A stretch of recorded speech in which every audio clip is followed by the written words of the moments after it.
Bawain dari sana itunya kelihatan. Elah. Kelihatan enggak itunya kelihatan ya. Udah dinyalain. Duduk. Kela abi ayat apa sih? Cari. Aku kalau gue kan ngomong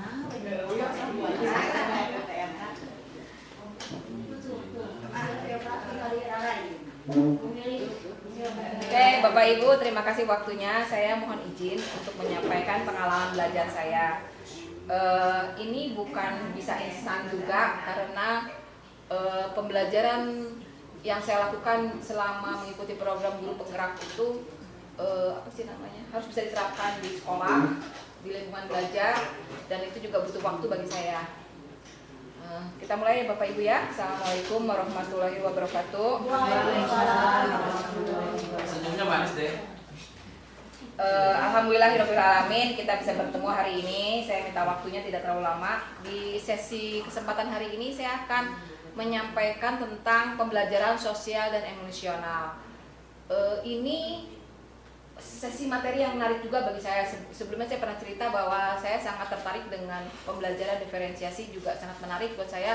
Tapi ini juga sangat menarik karena tidaklah mudah mengendalikan kondisi sosial emosi kita sendiri, gitu ya. Karena itu akan berdampak pada lingkungan sekitar.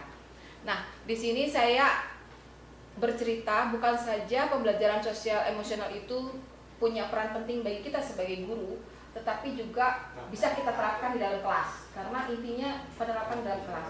Bagaimana kita murid yang segitu banyaknya dengan beragam karakter harus bisa kita kendalikan sosial emosinya. Nah, di sesi hari ini, gitu ya, Bapak Ibu, saya menyampaikan bahwa pembelajaran sosial emosi itu digunakan untuk menciptakan lingkungan belajar yang aman dan nyaman agar seluruh individu di sekolah dapat meningkatkan kompetensi akademik dan kesejahteraan psikologi atau disebutnya well-being. Ini nanti kalau Pak Yan pasti akan sering dengar ya well-being secara optimal. Nah, ini pasti akan sering dengar istilah-istilah seperti ini. Jadi diharapkan dengan adanya pembelajaran sosial emosional kita dapat menciptakan lingkungan belajar yang nyaman dan aman buat anak-anak di kelas. Nah, apa sih well-being itu? Kesejahteraan psikologis, yaitu sebuah kondisi individu yang memiliki sikap yang positif terhadap dirinya dan orang lain, ya, dirinya dan orang lain, dan dapat membuat keputusan dan mengatur perilakunya sendiri untuk dapat memenuhi kebutuhan dirinya dan menciptakan atau mengelola lingkungan dengan baik, serta memiliki tujuan hidup dan membuat hidup lebih bermakna serta berusaha eksplorasi dan mengembangkan dirinya. Artinya ketika kita bisa memiliki kondisi sosial emosional yang baik, maka kita juga akan memberi dampak kepada lingkungan yang baik dan menjadi budaya di lingkungan sekolah kita. Nah, ini yang punya teorinya teori Castle. Dia mengembangkan 5 kompetensi sosial emosi, kemudian dia juga memberi informasi terkait kesadaran penuh atau mindfulness sebagai dasar dalam penguatan KSE. Bapak Ibu kan pasti yang ngalami namanya anak-anak tiba-tiba susah diatur di kelas, gitu ya. Kita harus teriak-teriak manggil-manggil anak, kemudian atau misalnya anak-anak nu hiji geus cicing nu belah ditu kitu deui. Nu hiji ditarik geus jejeg, nu hiji geus kabur deui kayak gitu. Terus untuk C1 autis gitu ya. C itu pasti ngalamin ya.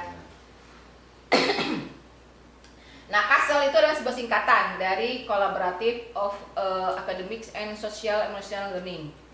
Ini merupakan kerangka pembelajaran sosial emosional yang dikembangkan pada tahun 1995 oleh sekelompok pendidik psikologi.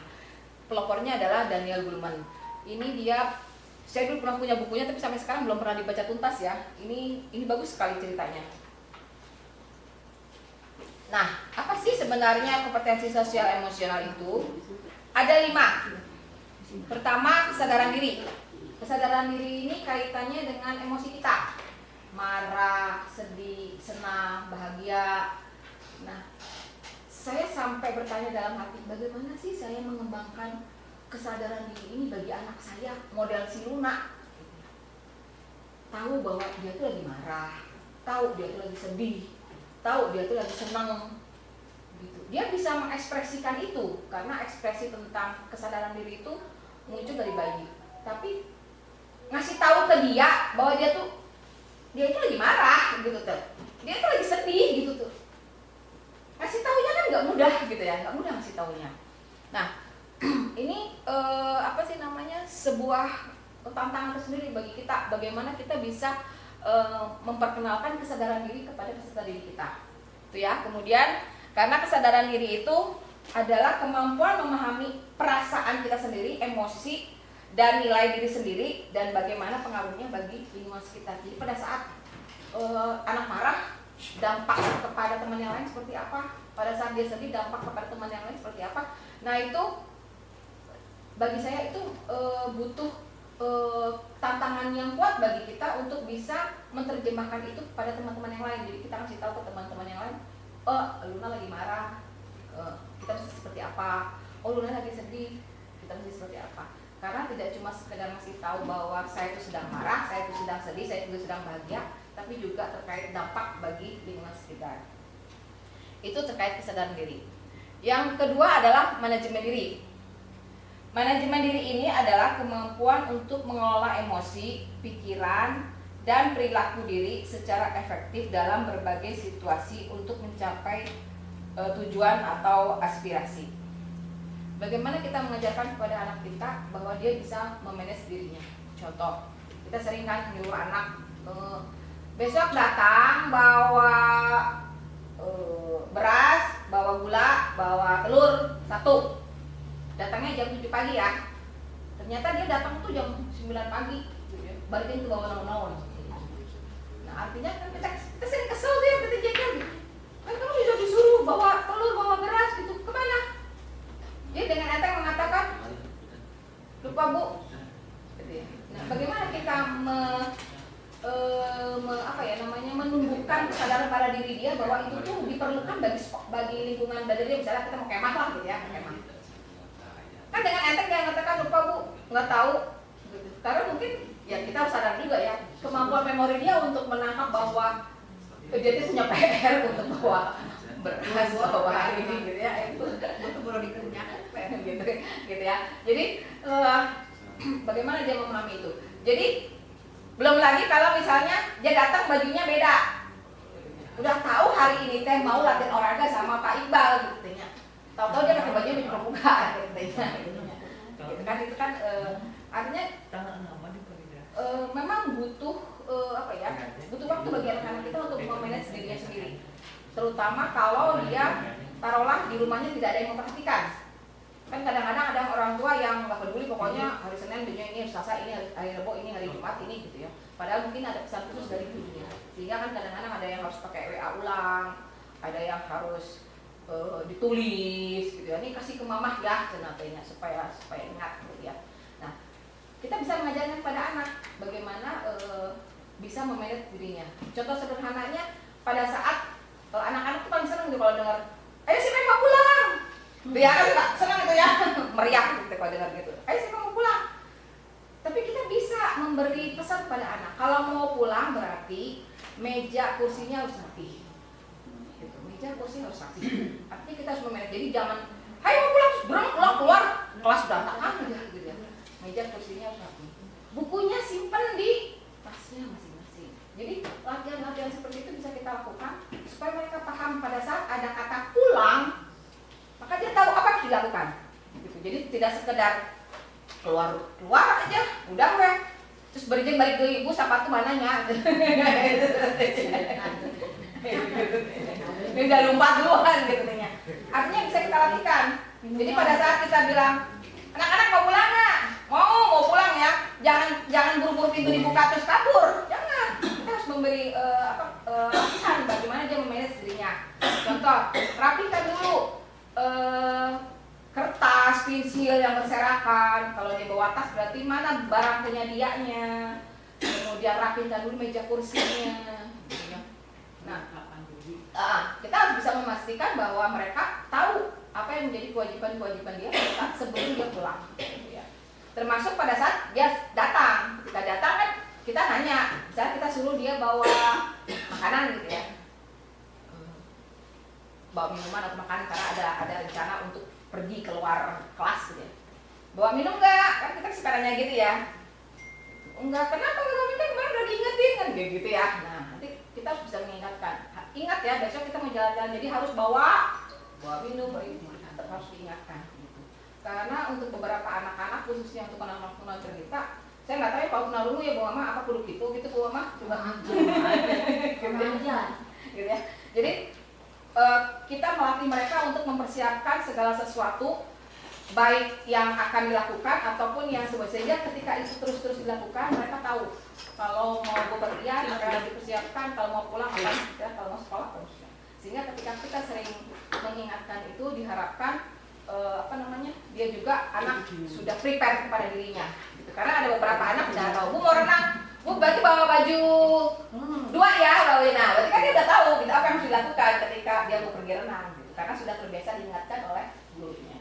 Nah ini penting bagi kita Ibu Bapak, artinya manajemen diri itu bukan cuma buat anak tapi juga buat diri kita sendiri. Contoh, kita udah tahu nih besok mau tahun ajaran baru, berarti kita harus prepare untuk mempersiapkan agenda administrasi kita.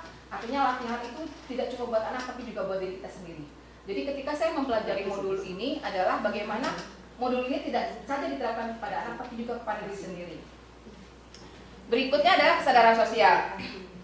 Kesadaran sosial adalah kemampuan untuk memahami sudut pandang dan dapat berempati dengan orang lain. Jadi bagaimana hubungan kita dengan orang lain, kesadaran sosial. Contoh, misalnya anak datang ke sekolah dia tidak bawa makanan, padahal sudah jelas-jelas kita akan melakukan kegiatan keluar. Pada saat di luar kan dia otomatis tidak makan ya, sementara teman-teman yang lain mungkin bawa makanan. Maka kita harus membangun harus seperti apa teman-temannya ketika melihat ada teman yang tidak membawa makanan. Itu kita harus lakukan. Ayo bagi ke temannya yang nggak bawa. Walaupun itu bukan berarti anaknya menjadi istilahnya jadi mumpung gitu ya. Nah itu besok lagi juga harus kita ingatkan supaya dia jangan menanamkan sifat aji mumpung. Dan itu juga harus juga jadi kebiasaan kita supaya kita tidak juga memberi contoh yang ai kurang ari ka murid kudu nekenkeun kudu memiliki rasa sosial ai urang henteu gitu. Jadi harus imbang. Yang berikutnya adalah keterampilan berrelasi. Kita bisakah berrelasi? Harus bisa Bu. Yaitu kemampuan untuk membangun dan mempertahankan hubungan yang sehat dan suportif. Artinya apa? Kita bisa melatihkan kepada dia untuk bekerja tim. Terutama kalau misalnya kayak anak-anak besar ya suka ada latihan degung, latihan angklung yang di situ atau bikin tenda atau apa. Nah ini namanya keterampilan berrelasi. Bagaimana dia saling istilahnya saling bantu dengan kebutuhan teman-temannya. Nah ini harus dibangun dengan kita ya supaya anak-anak juga terbiasa untuk pada saat ada sebuah event apa yang harus dilakukan. Karena beberapa anak itu kadang-kadang temannya sibuk angkat kursi dia cuma diem aja nonton aja ya. Nah itu kan harus dibangun. Ayo bantu temannya gitu. Harus diajak. Yang berikutnya adalah pengambilan keputusan yang bertanggung jawab. Ini adalah sesi di mana kita sebagai individu bisa membuat bisa mengambil keputusan atau pilihan-pilihan membangun yang berdasarkan atas kepedulian, kapasitas dan mempertimbangkan standar etis dan rasa aman. Jadi pada saat kita mengambil sebuah keputusan kita juga harus memperhitungkan ini aman apa enggak, ini beretika atau enggak, gitu ya. Ini hal ini akan memberi dampak seperti apa pada lingkungan sekitar kita. Jadi ini memang harus dilatihkan kepada anak, gitu ya. Diri sendiri aja kadang-kadang kontrolnya masih lemah. Contoh, cenatanya saya hari ini harus bisa menyelesaikan tugas ini, saya nggak peduli dengan orang lain gitu ya. Saya pokoknya yang penting ini beres, orang lain mau selesai apa enggak itu bukan urusan gitu kan. Itu kan sifatnya sudah menjadi individualis. Nah lalu bagaimana kita membelajarkan kepada anak supaya dia punya rasa tanggung jawab terhadap pekerjaannya, punya tanggung jawab terhadap tugasnya. Nah ini butuh latihan. Jadi pada saat kita piket kelas, ini bagian piket siapa? Begitu yang suka nanya piketnya siapa, gitu ya. Itu walaupun sih ke orang tuanya belum ke anaknya, gitu. Ini piket siapa? Gitu. Jadi anak tahu bahwa setiap hari itu dia punya tanggung jawab terhadap tugasnya. Jangan sampai kita biarkan anak tidak tahu tanggung jawabnya. kaitan dengan piket, kaitan dengan misalnya kalau kalau sebelum pulang dia harus ngapain dulu, menyelesaikan tugasnya, itu kan tanggung jawab itu yang harus dilakukan kepada anak-anak kita. Baik, kelima, kompetensi sosial emosi ini ditemukan dapat mengembangkan anak khususnya untuk yang remaja dan sangat efektif untuk menumbuhkan kecerdasan emosional. Nah ini ya Bapak Ibu manfaat KSE. Jadi dengan kita menerapkan pembelajaran sosial emosi dengan 5 kompetensi sosial emosi, kita akan memiliki lingkungan belajar yang sportif, kemudian bisa meningkatkan sikap diri yang lebih optimal ya, respect, toleransi kepada orang lain dan lingkungan sekolah. Dan tentunya akan berimbas pada peningkatan perilaku positif di lingkungan sekitar, kemudian tingkat stres juga berkurang, kemudian perilaku negatif juga berkurang, kemudian performa anak-anak juga semakin bagus. Nah, di materi ini juga ada mindfulness, kesadaran penuh. Bagaimana saat kita menghadapi stres dengan begitu banyak tuntutan? Nah, ini menggunakan teknik stop. Berhenti sejenak, ambil nafas dalam-dalam, kemudian rasakan sensasi pada tubuh. Jadi kita pikirkan hal yang terindah, misalnya kita berada di pantai, kita berada di gunung, kemudian kita selesai dan lanjutkan aktivitas. Itu kalau kita berada dalam kondisi stres. Tapi bukan cuma ini aja yang bisa kita lakukan untuk teknik mindfulness. Bapak Ibu kan suka dengerin musik. Nah, itu bagian dari kita melakukan kesadaran diri, kesadaran penuh. Kemudian kadang-kadang ada yang saya mau healing dulu nih, lihat gunung, tapi penglihat teuing gitu tanya ayeuna gunungna sasapoe ngerjakan tugasna ka Salembar gitu. Atau yang sedang melukis, atau yang misalnya senang olahraga atau rekreasi misalkan. Memang diatur waktunya. Jangan kita bisa healingnya sasapoe, kerjaan salembar terjadi-jadi, itu yang bisa diatur. Nah, kemudian penerapan KSE ini tentunya bisa membuat kesejahteraan psikologis bagi lingkungan sekitar ya, dengan adanya pengambilan keputusan yang bertanggung jawab, kemudian keterampilan berelasi, keterampilan sosial, kesadaran sosial, ada manajemen diri, sehingga lingkungan sekolah itu memiliki budaya yang bagus ya untuk menumbuhkan kesejahteraan sosial dan memiliki kesadaran penuh terhadap apa yang dilakukannya. Nah, indikator KSE. KSE itu di dalam pembelajaran bisa dilakukan secara eksplisit. Jadi masuk ya. Jadi kalau saya kemarin ingin mencoba karena anak-anak udah keburu libur, bagaimana anak menyadari kalau saya tuh lagi marah hari ini, lagi senang hari ini, lagi sedih hari ini. Itu pakai emoji gitu ya. Saya pengen emoji, gambar-gambar emoji. Saya pengen tahu apakah anak-anak kita yang tunagrahita dia bisa mengungkapkan perasaannya. Saya tuh sedang marah hari ini nih, gitu ya. Dia tahu marah itu seperti apa ekspresinya. Nah, ini yang sedang ingin saya terapkan, tapi karena berhubung anak-anak sudah libur, jadi ya paling nanti kalau udah libur diterapkannya. Kemudian integrasi dalam praktek mengajar guru dan kurikulum akademik. Jadi kegiatan pengembangan sosial emosional ini masuk ya di dalam aktivitas pembelajaran kita. Gimana caranya Bapak Ibu bisa mengajak anak bekerja secara berkelompok dan saling membantu? Itu juga bagian dari menumbuhkan kemampuan sosial emosi. Kemudian kita suka bertanya ya, anak-anak senang nggak di kelas? Gitu, suka gitu ya. Jawab senang. Senang itu yang kayak gimana sih? Gitu kan belum tergambarkan gitu ya. Kemudian penciptaan iklim kelas dan budaya sekolah. Kemudian adanya penguatan pembelajaran sosial emosi bagi pendidik dan tenaga kependidik di lingkungan sekolah. Baik Bapak Ibu, hanya itu yang bisa saya sampaikan. Mudah-mudahan pengetahuan yang sedikit ini bisa menjadi pemahaman bersama dan memperkaya pengetahuan kita terkait pembelajaran sosial emosi. Terima kasih atas kesempatan Bapak Ibu. Mudah-mudahan kita semua bisa lebih berkembang lebih baik dengan pengetahuan yang kita miliki. Amin. Assalamualaikum warahmatullahi wabarakatuh.